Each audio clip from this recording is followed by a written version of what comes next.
Hello दोस्तों, आप सभी का स्वागत है। आज हम लोग करने जा रहे हैं सार संग्रह। जी हाँ, सार संग्रह बहुत ही महत्वपूर्ण होता है, इसको जरूर देखें आप लोग। आइए स्टार्ट करते हैं। भारतीय इतिहास से संबंधित एवं संस्कृति से संबंधित क्वेश्चंस को देखते हैं।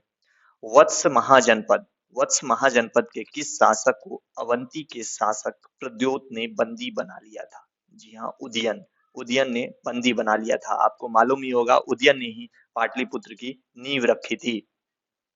नेक्स्ट है, भगवान बुद्ध की प्रतिमा कभी कभी एक हस्त मुद्रा युक्त दिखाई गई है, जिसे भूमि स्पर्श मुद्रा कहा जाता है। ये किसका प्रतीक है? यह है भार के प्रलोभनों के बावजूद अपनी सुचिता और शुद्धता का साक्षी होने के लिए बुद्ध का धरती का आवाहन। सर्वाधिक ऋग्वेदिक सूक्त समर्पित है इंद्र देवता को। किस बौद्ध साहित्य में महात्मा बुद्ध के नैतिक सिद्धांत से संबंधित प्रवचन संकलित हैं? सुत्त पिटक में। दो प्रकार के हैं, विनय पिटक, सुत्त पिटक, और एक तीसरा भी है, अभिधम्म पिटक, याद होना चाहिए। वह कौन चोल नरेश था जिसके शासन काल में तंजोर के बृहदेश्वर मंदिर का निर्माण हुआ था? राज राज प्रथम। दिल्ली के सुल्तान का पद संभालने से पहले जलालुद्दीन फिरोज खिलजी को किस सुल्तान ने आरिज ए मुमालिक यानी सैन्य विभाग का प्रमुख अधिकारी के पद पर नियुक्त किया एवं बरण का सूबेदार भी बना दिया था? केकुबाद। केकुबाद। विराटनगर किस महाजनपद की राजधानी थी? जी हाँ, मत्स्य की राजधानी थी विराटनगर। वर्तमान में एक विराटनगर आपको पड़ता है नेपाल में। ठीक है। अलाउद्दीन खिलजी के आक्रमण के समय देवगिरी के शासक थे रामचंद्र देव। रामचंद्र देव। किस मुगल शासक की उपवनों उद्यानों में अत्यंत अभिरुचि के कारण उपवनों का राजकुमार एवं मालियों का मुकुट कहा गया है? बाबर का। नेक्स्ट है, किस कुषाण शासक के सिक्कों पर सबसे अधिक संख्या में हिंदू देवी देवताओं का अंकन मिलता है? हुविस्क।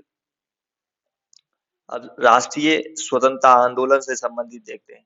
इस विशाल देश में कोई प्रगति संभव नहीं है जब तक कि हिंदू तथा मुसलमान दोनों मिलकर एक ना हो जाए, एमजी रानाडे ने कहा था। वह अमेरिकी पत्रकार पब्लिसिस्ट कौन था जो भारत छोड़ो आंदोलन के दौरान महात्मा गांधी के साथ था? Louis Fischer. भारत विभाजन के समय भारतीय राष्ट्रीय कांग्रेस के अध्यक्ष थे आचार्य जे बी कृपलानी।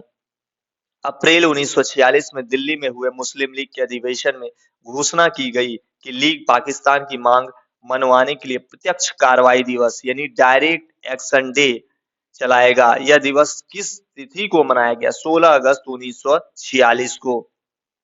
आगे है, वायसराय लॉर्ड रीडिंग। जी हाँ, 1921 से 26 तक आपको मालूम होना चाहिए।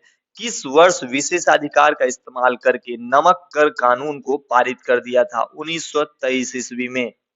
भरत सिंह राजगुरु एवं सुखदेव को किस केस में फांसी की सजा दी गई थी? जी हाँ, लाहौर कॉन्स्पिरेसी केस, लाहौर षड्यंत्र केस।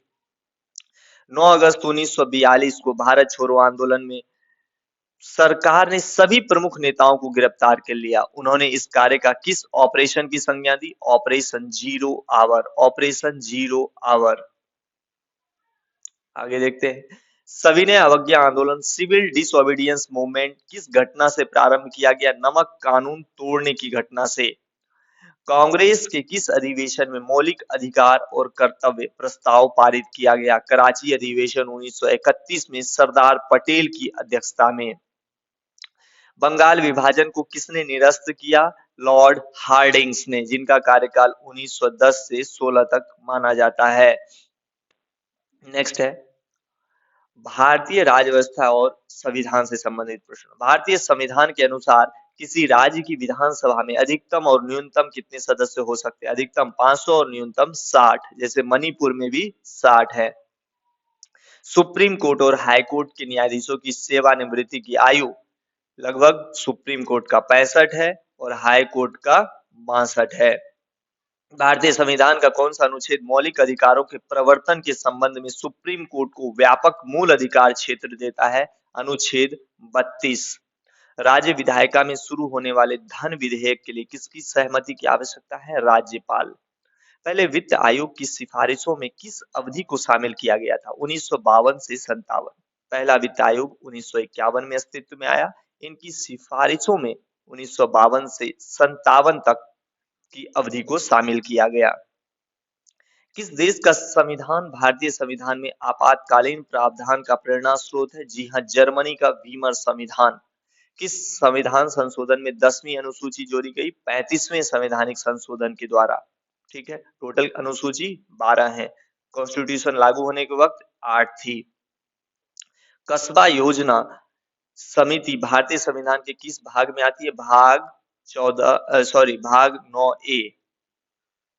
केंद्र शासित प्रदेश लक्षद्वीप के न्यायिक, जिस प्रकार से ये भारत है, यहाँ पर आपको लक्षद्वीप मिलेगा, तो लक्षद्वीप केंद्र शासित प्रदेश है कि न्यायिक क्षेत्र का कार्य कौन सा न्यायालय देखता है? जी हाँ, केरल हाईकोर्ट, क्योंकि इसके नजदीक यहाँ पर केरला ही आपको नजर आएगा। जो विषय केंद्र सूची, राज्य सूची और समवर्ती सूची में किसी में नहीं है, उन पर कानून बनाने का अधिकार सिर्फ और सिर्फ संसद को है। आइए कुछ भूगोल से संबंधित प्रश्न उत्तर देख लेते हैं। भूगर्भ का वह कौन सा हिस्सा है जो अत्यधिक तापमान के बावजूद ठोस की तरह आचरण करता है? जी हाँ, क्रोड। जैसे ये पूरी पृथ्वी है, इसमें जानते होंगे 3 फेज में है। बाहरी भाग क्रस्ट, उसके बाद क्रस्ट के बाद क्रस्ट, मेंटल और फिर लास्ट में ये कोर है, ये भीतर वाला। ठीक है, वही का है ये कोर। पृथ्वी से सूर्य की औसत दूरी है 930 लाख मील। पृथ्वी की आयु लगभग 4.5 अरब वर्ष है। सिंधु नदी का उद्गम स्थल मानसरोवर झील है। यहाँ पर आप देखेंगे भारत का, यहाँ पर तिब्बत के पास, वहीं से सिंधु नदी निकलती है और कहाँ गिर जाती है? ये अरब सागर में गिर जाती है। और मानसरोवर झील है। कैलाश मानसरोवर की यात्रा भी आप लोग करते ही हैं। भौगोलिक दृष्टि से भारत की प्राचीनतम पर्वत श्रृंखला है अरावली, जो भारत के कहाँ पड़ती है? यहाँ पर पड़ती है, वेस्टर्न तरफ। जवाहर सागर बांध किस नदी पर है? जी हाँ, चंबल पर है। ठीक है। कौन सा जल जागृत ज्वालामुखी भूमध्य सागर का प्रकाश स्तंभ है? स्ट्रोम्बोली। ठीक है, स्ट्रोम्बोली कहाँ पर है? भूमध्य सागर, मेडिटेरियन सी में।